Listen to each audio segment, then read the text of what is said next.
Hi guys, so ayan, pupunta naman po tayo doon sa kabilang farm. At ayan guys, yung mga kasamaan po namin na pupunta po doon sa kabilang farm. At ayan po, napakalayo din po ng nilakaran po namin ngayon. Ayan po yung mga kasamahan po namin. Ayan po ang kuya namin, ayan. Hi insan. Ayan po ang view na dito po sa pinuntahan po namin. Napakainit po ng sikat po ng araw. Napakalawak po ng lugar na ito na pinuntahan po namin. At ayun po, yung makasaman po namin. Sobrang lawak po ng farm na ito na pinuntahan po namin. Ayan po. Ayun, pupunta po tayo doon sa kabilang farm. Ito po yung tour guide po namin, ang tito namin. Ayan. At yun guys, napakainit po ng araw na ito. At ayan, syempre, nandito na tayo sa mga oras na ito. Kaya naman tuloy po tayo sa ating paglalakad.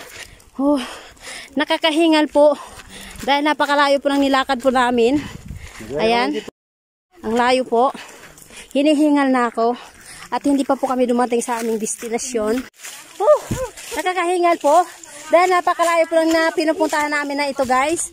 Ayan po. Ayan. Ayan po mga kasama po namin. Nakakahingal po. At ayan, hindi pa po tayo dumating. Napakainit po ng sinag ng araw na ito guys.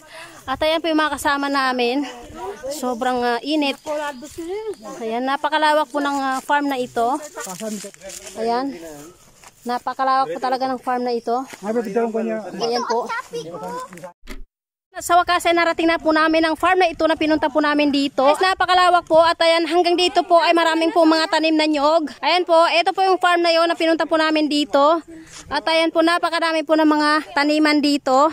Napakalawak po at ayan, may mga sagingan na po. At ito po yung farm na pinunta po namin na isa dito guys. At ayan, napakalawak po ng farm na ito. At ayan, maraming tanim. Napakalawak po ng mga nyugan na ito. At ayan, maraming mga pananim dito. At ayan, mga saging na yan. At ayan, mga mais na yan. Ayan po, napakalawak po ng mga kanyugan guys.